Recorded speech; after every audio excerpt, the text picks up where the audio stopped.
Ça fait des années qu'on nous vend le TJM comme la clé de la liberté. Tu sais, ce calcul magique là qui est censé t'apporter sécurité, stabilité, prédictibilité financière. Le TJM, si tu sais pas ce que c'est, basiquement, c'est le prix de ton temps. Donc, par exemple, tu dis que tu factures un jour à 500 euros, tu as une presta de logo, tu la vends sur 3 jours, ça fait 1500 euros. C'est sûr que le calcul est facile.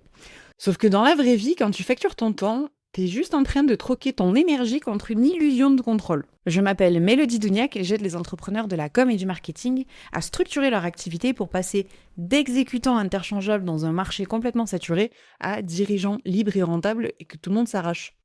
Et si je te parle de ça, du TJM, c'est parce que j'ai vu trop d'entrepreneurs exploser leur chiffre d'affaires, mais derrière s'effondrer derrière leur ordi, en train de se demander pourquoi ils sont encore là, pourquoi ils font ce qu'ils font. Euh, Persuadés en plus qu'ils faisaient tout bien, ils voyaient pas le problème. Alors aujourd'hui, on va démonter le mythe du TJM. Et puis, je vais pas te faire un vague débat sur est-ce qu'il faut monter des tarifs ou non. Déjà, oui, mais on va pas parler de ça. On va parler de ce que personne te dit, la face cachée du modèle à la journée, celle qui t'épuise, te rend interchangeable justement, et t'empêche de construire une vraie entreprise. Alors, pas de miracle, pas de recette bullshit, juste la réalité de ton business quand tu fais du bon travail, mais que t'es encore bloqué dans la facturation au temps. Aujourd'hui, on plonge dans le vrai problème du TJM, et après ça, tu le verras plus de la même façon. Et bien sûr, je vais aussi te parler de l'alternative qui est possible. Le TJM, passer la lune de miel, ça devient un indicateur qui t'enferme. Derrière ce titre, on va un petit peu plus développer. En fait, et c'est chouette parce qu'il te rassure au début, ça on va pas dire l'inverse. C'est un référentiel qui est simple, qui est facile à négocier, le calcul mental est rapide. Par exemple, Malte est basé là-dessus. Quand on va sur Malte et pour chercher des freelances ou quand on cherche des missions, en fait, tout simplement, quand on s'inscrit, on met notre TJM et puis emballé, c'est pesé. Donc, c'est bien que c'est un fonctionnement qui rassure et qui fonctionne. Le problème, c'est que c'est basé sur ton temps et pas sur la valeur ni sur l'impact que tu vas créer chez ton client. Ça encourage à bosser vite, mais ça encourage la vitesse, mais pas forcément la qualité. Ça prend pas en compte la charge mentale, le niveau d'expertise, la complexité. Et ça, c'est quand même très important parce qu'en fait, derrière, plus tu vas te former, plus tu vas faire les choses rapidement, moins tu vas te payer. Tu vois le problème? Donc en fait, plus tu vas te développer dans ta carrière de freelance, plus tu vas finir par avoir un espèce de blocage, tu vas te taper la tête parce que tu vas bosser énormément pour au final pas grand-chose alors que tu as tout donné. Voilà. Ça prend pas non plus en compte la charge mentale, notamment, par exemple, si c'est un projet, surtout sur des projets qui sont assez longs, même si c'est peu de temps à chaque fois, mais entre chaque validation, en fait, ça tourne dans ta tête, tu sais qu'il y a il y a cette chose-là. J'avais eu le cas dans une précédente mission freelance, parce que j'ai des freelances plus jeunes, j'allais dire, mais je suis encore jeune. Donc dans mon passé freelance, en fait, j'avais eu des missions et ça arrivait souvent, surtout que moi je faisais de la gestion de projet, je faisais du graphisme et en fait ça m'arrivait d'avoir un book qu'on validait. J'avais plus de nouvelles pendant 2-3 semaines, et ce qui était normal, c'était convenu comme ça. Et après 3 semaines plus tard, le client revenait. L'air de rien, pendant les 2-3 semaines de laps de temps, ça tournait quand même un minimum dans ma tête. J'avais cette charge mentale qui était là. Donc ça, c'était pas pris en compte dans ce TJM. Le niveau d'expertise, on en a parlé, et la complexité du projet. J'ai un ami freelance qui fait du 3D. C'est très compliqué. Allez trouver des gens qui font du 3D à son niveau. Ça, c'est très compliqué. Et le problème, c'est qu'en mettant un TJM qui est trop élevé, d'ailleurs, je le dis juste après, on peut augmenter ton TJM, ça, y a pas de problème, sauf qu'en fait, on devient comparable à d'autres personnes qui sont en TJM. Donc, même si toi, tu te mets à un TJM de 850 euros, comme par exemple pourrait très bien le faire mon ami qui fait du 3D, ouais, sauf qu'en fait, en face, il y a quelqu'un qui a 250, qui vient de commencer, et forcément, il y a forcément des clients qui sont pas forcément les bons, mais qui sont des clients quand même, qui vont dire, oui, mais moi j'ai eu un autre devis d'un freelance à 250 euros, alors tu comprends que toi, avec tes 850 euros par jour, ouais, mais non, Martine, non, ça marche pas comme ça. Voilà. Sauf qu'en fait, du moment qu'on a un référentiel qui est identique, on peut comparer et donc ça coince. Et aussi pour nous, autant que pour le client, ça donne une illusion de contrôle, mais ça arrive vite à épuisement. Comme je le disais, c'est très très bien pour commencer, c'est très très bien, même moi encore, ça m'arrive de me poser la question de à peu près combien de temps ça prend, combien de temps combien d'argent il faut que je récupère par jour, mais c'est pas forcément ce que je vais communiquer au client. Ça, c'est important. Ce qu'il faut avoir en tête, c'est que plus on avance dans notre carrière, plus on va vendre notre cerveau, tout simplement. Et si on facture son temps alors qu'on vend son cerveau, ça marche pas et c'est pas du tout pareil. Je voudrais attirer ton attention sur la différence entre ce que tu gagnes et ce que tu gardes. Très différent. Alors, j'ai beaucoup de freelances qui me disent, oui, mais je facture 400 € à la journée, donc à la fin, je gagne bien. Oui, tu prends les jours ouvrés, machin. Ah oui, je suis sûr que tu peux être très confortable, ça c'est sûr. Sauf que les questions derrière à se poser, c'est combien il te reste vraiment? Est-ce que tu es vraiment rentable? Et à quel prix? Que ça soit mental, physique ou même logistique, tout simplement. Alors, je vais prendre une mission. On va faire un petit décryptage terrain ensemble. On a une mission à 2000 € pour 5 jours. Sur le papier, ça paraît plutôt OK. Sauf que si tu bosses 3 soirs de suite pour le finir, que tu fais 8 allers-retours avec le client pour valider sa propre slide, et ça, mais ils sont doués pour faire ça, et ils s'en rendent pas compte. Tu bosses dessus pendant plusieurs mois, comme là la mission dont je te parlais, et tu passes plusieurs jours à t'en remettre ensuite.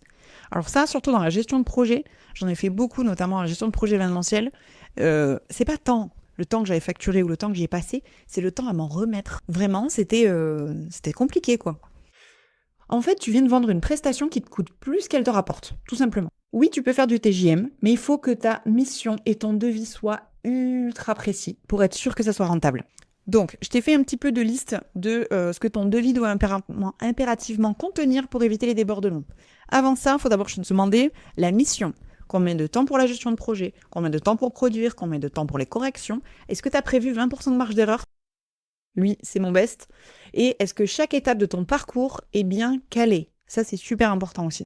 Je ferai une autre vidéo sur le parcours client pour en parler un peu plus. En gros, c'est vraiment le parcours client, ça va être du moment que la personne a signé jusqu'au moment où elle a reçu sa facture finale, elle a été livrée, voire même qu'elle va reprendre derrière.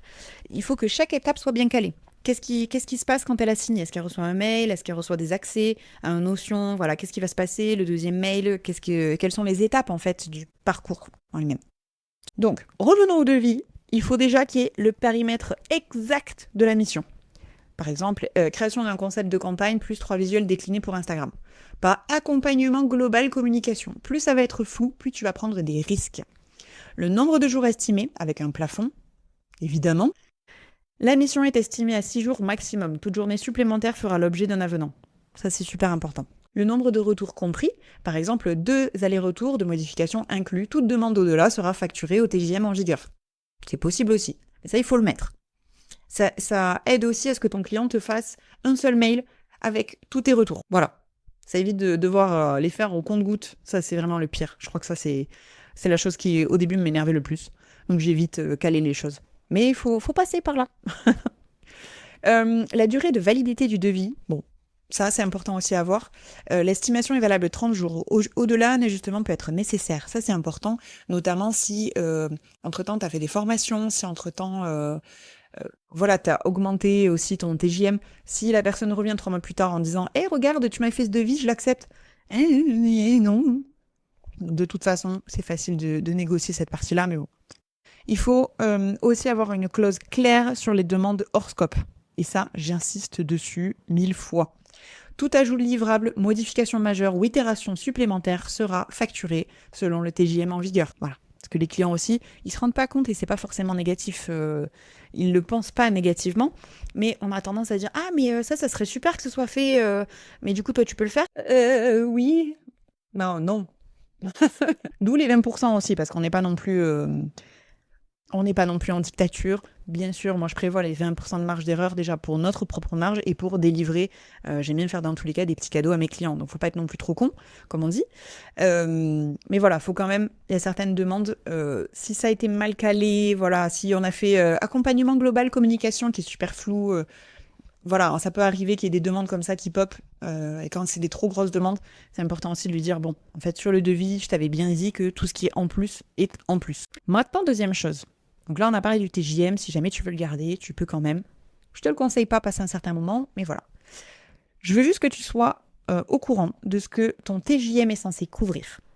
C'est pas juste les heures que tu passes à produire et à livrer ton client. Il doit aussi absorber tes temps de gestion. Donc ta comptabilité, tes mails, ton organisation, tes temps de R&D, de recherche et développement. En fait, moi, tout simplement, c'était comment faire pour que ma gestion de projet soit le plus clean possible, que mes projets soient le plus pratiques pour les clients possible. Donc j'avais cherché comment faire un Notion tout beau, tout propre, voilà. C'était les balbutiements de ma structuration d'entreprise à l'époque où j'étais donc freelance. Donc tous ces moments-là, voilà. Est-ce que en utilisant, je sais pas, là, par exemple, ça pourrait être toutes les recherches que tu peux faire autour de l'IA. Moi, j'en fais beaucoup, de voir comment je peux optimiser à la fois le travail que je fais pour mes clients et permettre à mes clients d'avoir une espèce de mélodie GPT avec tout mon cerveau dedans. Donc voilà, ça, c'est des temps de recherche et développement. Tes temps morts, parce que il y a des temps où tu ne vas pas travailler pour le client, comme on l'a dit. Donc ça va être les moments de prospection, les moments de relance, les offboarding. Ça, c'est en dehors, mais ça existe quand même. Les trous dans l'agenda, les mois creux, les jours où t'es malade, crevé ou juste en off, parce que il faut prendre des vacances. Voilà, je pose ça là. Les temps de formation et de veille aussi, ça c'est super important. Moi, je crois au fait que si on est entrepreneur, il faut continuer à se former constamment. Je le fais moi-même, tous les ans, je me fais une grosse formation, un accompagnement et d'autres des petits produits, des petites formations, voilà, et de la veille forcément pour éviter de se faire dépasser par les concurrents ou devenir rapidement has-been, comme je vois de temps en temps. Les outils, les abonnements, les frais de gestion, ça c'est aussi à prendre en compte dans ton TJM, ton salaire. Alors ça paraît con, mais oui, je l'ai mis aussi là. Ta mutuelle, tout ton assurance pro, ces genres de choses, c'est là-dedans. L'URSSAF, est-ce que je dois parler un peu plus de l'URSSAF ou pas? Voilà, j'en parlerai pas plus. Les impôts, voilà, et tout sûrement plein d'autres choses que j'ai zappées. Mais voilà, faut aussi prendre en compte qu'on est là. Enfin voilà, c'est le TJM, il est censé couvrir pas mal de choses quand même. Et pour info, alors j'adore la data, vous aurez toujours dans mes vidéos un peu de data. On estime généralement que 90 à 120 jours sont réellement facturables pour un freelance. Je pose ça là, c'est pas beaucoup, mais c'est la réalité, en tout cas en France. Je mettrai aussi en description la source d'où je tire ces chiffres. Globalement, ce qu'il faut que tu te dises, c'est que ton tarif, c'est pas juste le prix d'une journée. C'est le coût de faire tenir tout ton modèle économique à l'année. Donc, tu vois que rapidement, il va y avoir un plafond. Si ton TJM ne couvre que le temps que tu passes en prod, c'est finito pipo. Voilà, c'est... Franchement, laisse tomber. Voilà, tu seras toujours sous l'eau, tu auras toujours un salaire de merde. C'est la réalité des choses. Donc, ce que je te propose, qui est vachement plus chouette, c'est passer d'un TJM à une vraie offre valorisée. Ce qu'on veut, c'est des offres qui se reposent sur de la valeur livrée, pas sur le temps passé, sur la valeur et l'impact qu'il y a chez ton client. C'est super important. Notamment, je vais reprendre l'exemple de mon ami qui fait de la 3D. Le fait que il fait par exemple un canapé en 3D pour un magasin style Conforama, peu importe, ça évite en fait à Conforama de devoir le prendre sous tous les angles, de devoir louer un studio de photo, ramener le canapé, prendre un photographe qui va prendre en photo le canapé et qui va le prendre sous toutes les coutures, que ça soit nickel, qui va derrière le modifier, tout ça. Non, là il le reproduit en 3D. Emballer, c'est peser. L'impact chez le client et le temps gagné chez le client qui va après pouvoir faire ce qu'il veut, pouvoir placer le canapé dans différentes situations, c'est génial. En valeur livrée, c'est incroyable. Les étapes clés pour arriver à faire ça, il n'y en a que 6. Je vais les passer rapidement, mais c'est important, donc on va prendre le temps quand même. La première, c'est de définir ta niche et ta cible. On va pas guérir tous les problèmes de la Terre. Déjà parce qu'il y en a trop. Déjà parce que c'est pas ton taf, et puis pour plein d'autres raisons qui, voilà, on va pas... Voilà. Il faut parler spécifiquement à quelqu'un et au problème spécifique de la personne spécifique. On est spécifique, voilà. Il faut aussi que tu identifies les prestations qui sont les plus impactantes, celles où ton client gagne, construit ou économise le plus. C'est très important à avoir ça en tête. Il faut construire une offre claire, simple, qui répond à un besoin, d'accord ? Parce que juste dire... Je suis graphiste, je suis copywriter. Ouais, c'est cool, hein, mais du coup, t'es TJM, quoi. J'aurais besoin de toi quand, j'ai besoin d'un technicien. Par contre, si tu dis, je te permets d'avoir tous tes meubles en 3D pour que tu puisses les réutiliser dans n'importe quel endroit et que ça soit beaucoup plus simple et rapide pour toi de pouvoir faire des photos produits, mais évidemment qu'on signe. Et alors là, mais prenez mon argent, je te jette ma CB au visage. Donc il faut, que ça réponde à un vrai besoin de ta niche. C'est ce qu'on disait au-dessus. Pour ça, il faut que tes livrables soient clairs, il faut qu'il y ait un périmètre cadré et qu'il y ait des process. En fait, ça va être un joli mix entre Ton marketing, vraiment. Donc, le marketing, c'est pas pareil que la communication. Le marketing, c'est vraiment le market. Donc, qui est ta cible, qu'est-ce qu'ils ont besoin, à quel prix, quelle va être la structure derrière, comment on va le vendre, à quel prix, et le fameux parcours client dont je parlais juste avant. Une fois qu'on a cette offre claire, il va falloir augmenter la valeur perçue par ton client, et c'est là où la communication rentre en jeu. Il va falloir derrière trouver les bons clients. Prospection. Ah, je l'ai dit, prospection. C'est pas un gros mot, je te jure. Et il va falloir aussi oser dire non aux demandes qui ne rentrent pas dans ce spectre. Comme je dis souvent, on l'envoie au bûcher. Voilà.